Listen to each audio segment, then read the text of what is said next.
Welcome back, everybody. Today we're going to be talking about Power BI tips and tricks, specifically on how to use bookmarks incredibly effectively to make them more intuitive, more user-friendly, and just more polished in general.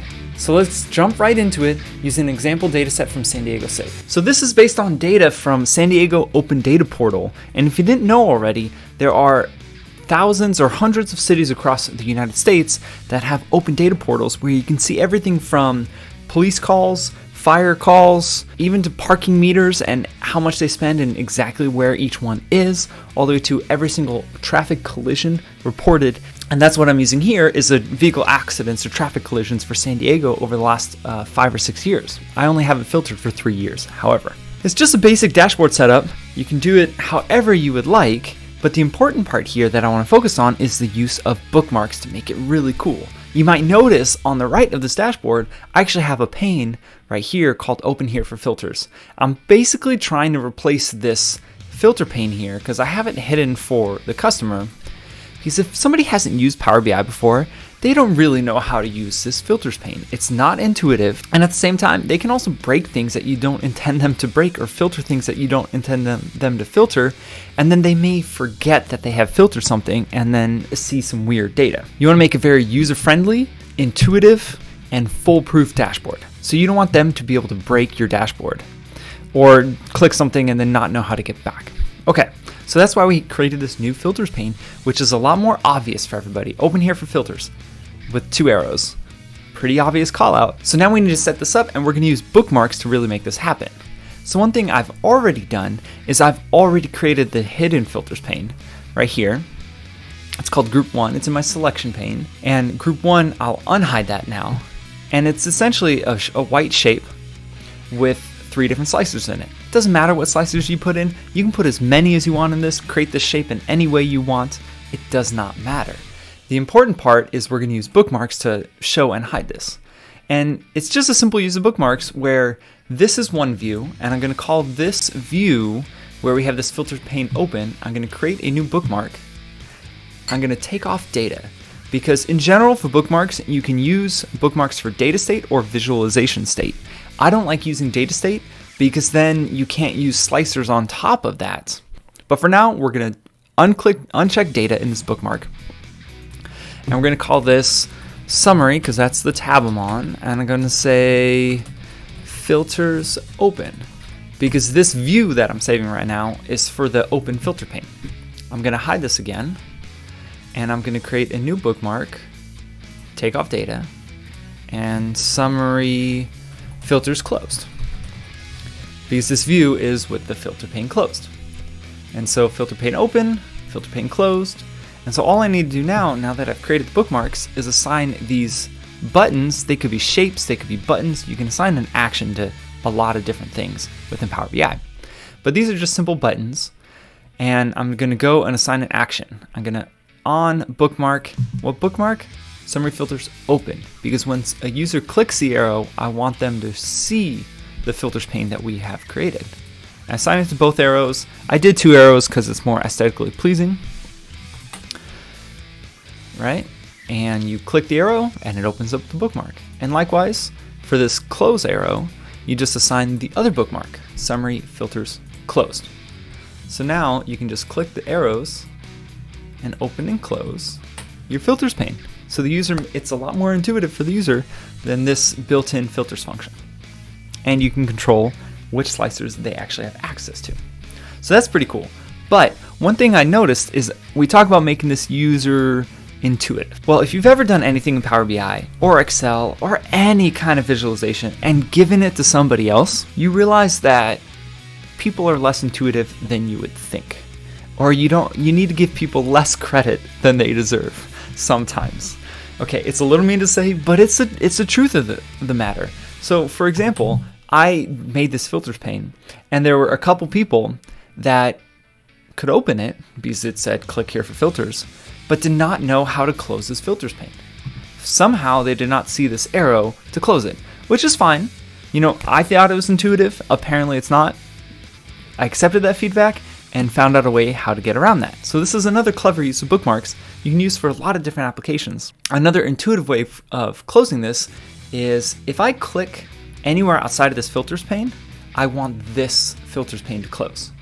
So how do we make this happen? Because there are a bunch of different visuals that I could do outside of this visual. But nothing's closing the filters pane because Power BI is not built to do that originally. What we're gonna do is we're gonna create a shape, a rectangle shape. Doesn't matter what shape you use. I use a rectangle so it can cover the entire screen. So we're gonna create this shape. I'm gonna take off fill, take off outline, so it's invisible. And very importantly, I'm gonna put it behind this filters pane. So right now, in the selection pane, whatever's on top is in front, closest to you, closest to the user. So I like to keep the filters pane all the way at the top because we want that to show on top of everything when we open it up. And this new shape that we created, this rectangle, selected here, we want it to be directly behind it. And the important thing here is we click this shape, and notice now that when I click anywhere outside the filters pane, I'm not clicking any of my visuals because the shape is here. I'm clicking this shape, even though it's invisible, no fill, no outline, it's still here and still clickable. And so all we need to do is assign an action to this shape. We go to action, bookmark, and we just do the same summary filters close. So the same action that is applied to this arrow, we apply to this rectangle. So they can click this arrow and close the pane, or they can click anywhere on this rectangle and it'll also close it because we assigned the same action. And that gives the user a little more interactivity with this filters pane. So now the last step we need to take is you notice that once we close it, the shape is still here. This rectangle is still here, which prevents us from clicking and interacting with any of our visuals. So all we need to do is hide it, and then importantly, update our filters closed bookmark so that the rectangle is hidden. Now we can click on anything. Right? We click the arrow, the shape now unhides, so does the filters pane. And I could close the filters pane here, or I just click the rectangle and it closes and hides it. And that's just a little neat trick to make this filters pane very, very user-friendly and hopefully very foolproof and intuitive to use. So that's just one cool example of bookmarks that a lot of people don't think of, because you don't want a bunch of filters crowding your dashboard page. You have a limited set of space on your page. Filters are not something that you need to see all the time. You can have them up there if you want. It's nice to have them a little hidden, but still very accessible to the user. Okay, you can do this for anything. It doesn't have to be a filters pane. You can use a hidden pane like this for a Q&A, for a tutorial, for how to use things, for extra charts. You can have this as your base, and instead of directing them to another page, you say, oh, open here, and it has a few more pie charts. Whatever you want, you can use bookmarks. Bookmarks are incredibly powerful. That's all I have to say. That's why this is my first video on Power BI on bookmarks, because it's an underused feature in a lot of people's dashboards. Okay, another way of using bookmarks is you can use bookmarks to go from page to page. An easy way is that people also don't think of is creating a table of contents. If you have a dashboard or a Power BI report with a bunch of different pages, it's hard for your user to go and explore every single page. So why not create a table of contents for them? You can do that via bookmarks. Just create a blank tab, which is your very first tab or page in your Power BI report. So when they navigate to the report, they navigate straight to that, which is your title page with table of contents, and just list all your different pages and create bookmarks to go to each page. Almost creating an interactive table of contents to make it easier for the user to know what's available on your report and to navigate directly to what they want to see. Because a lot of people don't have time to explore the whole thing. Okay, that's just one example. I'm not going to do it because that's a very simple use of bookmarks. But another interesting use of bookmarks is changing the views without changing the views in what people see, and to make it more intuitive for users. So for example, if you've used Power BI, you know that I have this accidents over time chart and I have it on a date hierarchy, which means I can drill down. It's shown data by year, or I can look at it by month, or even by day, right? It just gets noisier and noisier as you drill down, but you can. If you give this dashboard to somebody else to look at, they're not going to have any idea how to use that drill down feature unless you sit down and teach them extensively. So make it more intuitive for them. Don't rely on them to use this drill down feature. Make it easier. Use bookmarks. So what I'm going to do is I'm going to duplicate this one. This is accidents over time by year, and I'm going to duplicate it, copy and paste, Control C, Control V. Right, I'm going to line it up exactly where it is, and I'm going to drill down on this one. So now this is our month view. Hide that, you see a year view. I can unhide that, I see the month view. Now all we need to do is create bookmarks to toggle between the two views. And I like creating button, so you could use a button, but that's a little hard. I like doing a shape, like a rectangular shape that looks like a button for people, and then you can add text to this. So you can actually change colors on hover and all kinds of stuff.